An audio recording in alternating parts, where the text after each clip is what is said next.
मैं ये पूरे अपने पाकिस्तान से अपील करती हूँ कि ऐसा कोई कर सकता है? ये मुसलमानों का इलाका है।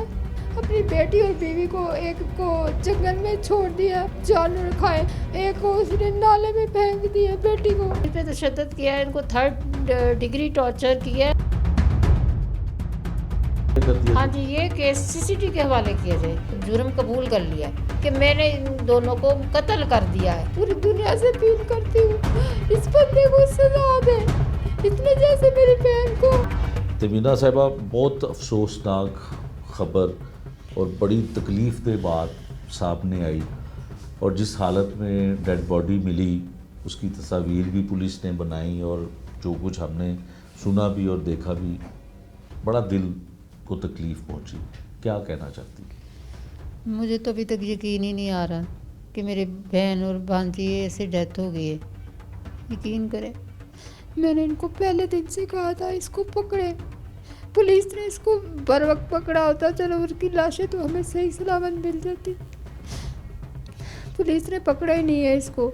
मैं कहती रही हूँ, रोज़ अव्वल से ही कहती रही हूँ कि इसको पकड़े, इससे बच्चों का पूछें, क्योंकि बच्चे ऐसे हैं, वो अपना मोबाइल वगैरह बंद कभी नहीं करते। अपने हमारे साथ जो है लिंक जो है वो उनका 24 घंटे रहता था। कभी अम्मी से बात होगी, कभी बहन से बात होगी, कभी वो छोटी से होगी, कभी यानी कि कभी इफ्तिखार से होगी। तो इनके मुसलसल 25 से बंद है, 25 नवंबर से ये बंद है। मैं उस वक्त से मतलब कह रही हूँ मीडिया से कि भाई, और इन पुलिस वालों से कि इसको पकड़ें, इसको पकड़ें। मैंने जज साहब से भी यही कहा कि यही इसी ने कहीं मारा है, इसे पकड़ें, लेकिन किसी ने मेरी बात पे कुछ नहीं मतलब। अच्छा, आप कौन कौन से ऑफिसर के पास गई थी? किनको आपने कहा था कि इस डीएसपी जो उस्मान हैदर है इसको शामिल तफ्तीश किया जाए या इसको पकड़ा जाए? किसके पास गई? हाँ जी, मैं ये 4-10 को आया हमें 10 दिन के बाद बताने के लिए, ताकि अपने सबूत ख़त्म कर सके। इसने देखे, मैंने बार बार कह रही थी कि एक बच्चा भी गुम होता है ना तो वो फ़ौरन शोर शुरू हो जाता है, पुलिस में जाते हैं, ऐलान करते हैं मस्जिदों में, पूरा मोहल्ले को पता चल जाता है बच्चा गुम हुआ है। अगर इसके बच्चे गुम हुए तो इसने हमें 10 दिन छुपा के क्यों रखा?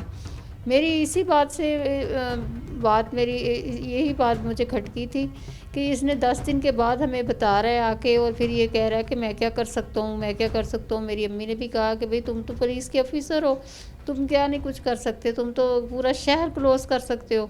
कहता नहीं, मैं तो कुछ नहीं कर सकता। फिर उसकी इन बातों की वजह से मुझे इस पे डाउट हो रहा था, और फिर इसकी मज़ीद ऐसी चीज़ें थी जो मुझे पता था कि ये मारता है। ये खंसा को भी जब वो बचाने आती थी तो उसको भी मारता था, अपनी दूसरी बीवी के कहने पे मारता था, उसको आवाज़ें सुनाता था, उसको खुश करता था अपने घर वालों को। भाई तुम्हें नहीं पसाना था तो तुम उसे छोड़ देते, हमें कह देते भाई हम लोग इतने वो तो नहीं है, गरीब तो नहीं है कि हम उसे अफोर्ड ना कर पाते। लेकिन ये उनको वहाँ पे भी नहीं जाने देता था, ये हमारे साथ टचमेंट ही नहीं होने देता था। ये यानी फैसलाबाद भी 2-3 दफ़ा गई है कि मैं अपने घर जा रही हूँ, तुम ऐसे मारते हो तो वहाँ पे भी इसने कोई 15 पे कॉलें भी पुलिस ने पकड़ी हैं, तो वो ये 2 बंदे पीछे लगाता कि वहाँ पे ना जाए। मतलब कि वो प्लानिंग के तहत इसको आहिस्ता आहिस्ता वहाँ से बरकी में ले गया, जहाँ पे इसका कहना वो है, इसका अपना स्टेशन जैसे पुलिस स्टेशन है, ताकि ये अपने पूरा अंजाम सही तरीके से दे सके। ठीक है, आपके बारे में ये पता चला था कि आप आईजी साहब के पास गई? हाँ जी, मैं पहले ऐसे खुद मिली थी आप आईजी साहब को? मैंने मुतवातर 15 पे भी कॉलें की हैं।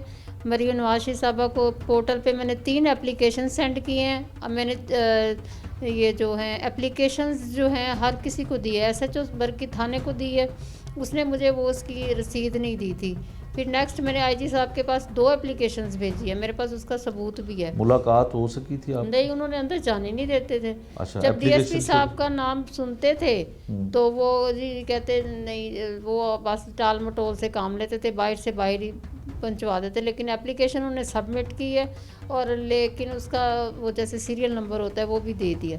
यानी CCPO साहब के भी पास गई हूँ मैं। अच्छा, फिर मैंने जनाब CCPO साहब से मुलाकात हुई? नहीं, मुलाकात नहीं हुई मेरी। मुलाकात ये मर्डर के बाद तकरीबन हुई है। अच्छा, तो उनके बाद जनाब फिर मैं गई हूँ, ये कहते हैं CCD के पास भी मैं चली गई। वो कहते हैं CCD में किसको हाँ मिली? जी, CCD में बाहर ही बैठे हुए थे। वो कहते हैं आप ना आपको पता नहीं है, कुछ कॉन्सेप्ट नहीं है कि इसको अदारा टू अदारा, मतलब अदारा ही भेजेगा, आपकी एप्लीकेशन ऐसे कोई नहीं लेगा। वो अदारे वाले ही जब उस पर FIR होगी उस बंदे पे, फिर ये वो हमारे पास उनके थ्रू आएगी तो हम कुछ कर सकते हैं, ऐसे नहीं कर सकते। यानी कि मैंने कोई इदारा ही नहीं छोड़ा। मुझे जहाँ जहाँ कोई भेजा गया, बल्कि मरीम नवाज साहबा का जो मॉडल टाउन घर है, मैं बल्कि वो भी ढूंढती रही कहीं वो मुझे मिल जाए, जैसे कि बंदा पागल नहीं फिरता ऐसे फिरती रहेगी। अच्छा, फिर वहाँ मॉडल टाउन में भी मैं गई हूँ। मॉडल टाउन में वो कोई मेरे ख्याल एयाज साहब हैं, वो बैठे नहीं थे सीट पे, उन्होंने भी कहते कि ये तो हमारा इलाका नहीं है। फिर मैं ये गुलबर्ग हमें भेजा इखलाक तारड़ साहब के पास, उन्होंने भी कोई कुछ भी नहीं किया। मैंने कहा देखो छोटे बच्चे, इनकी ज़िंदगी को ख़तरा है, आपका फ़र्ज़ है कि आप उस तक पहुँचे, उस बंदे को पकड़े। आप, मैं जो आपको कह रही हूँ कि वो उस बंदे पे मुझे डाउट है, शक है, हमारे बच्चे ऐसे कहीं नहीं जा सकते, आप उनको पकड़ें। आप उनको पकड़ेंगे तो मज़ीद हमें कोई टेंशन नहीं होगी, कोई ऐसे कुछ ना कुछ तो निकलेगा ना।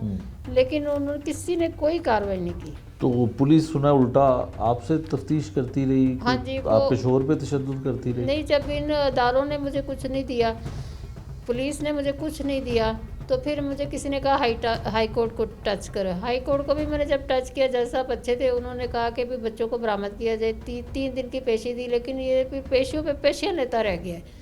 वो इसलिए कि डेड बॉडीज़ की इसने बेरहमती इस तरीके की है कि इंसानियत सोच जुल्म किया है। मैं ये पूरे अपने पाकिस्तान से अपील करती हूँ कि ऐसे कोई कर सकता है? ये मुसलमानों का इलाका है, हिंदू भी नहीं ऐसे करते। अपनी बेटी और बीवी को एक को जंगल में छोड़ दिया, जानवर खाए, एक को उसने नाले में फेंक दिया बेटी को। हमने इतने नाजों से बच्चियां पाली है।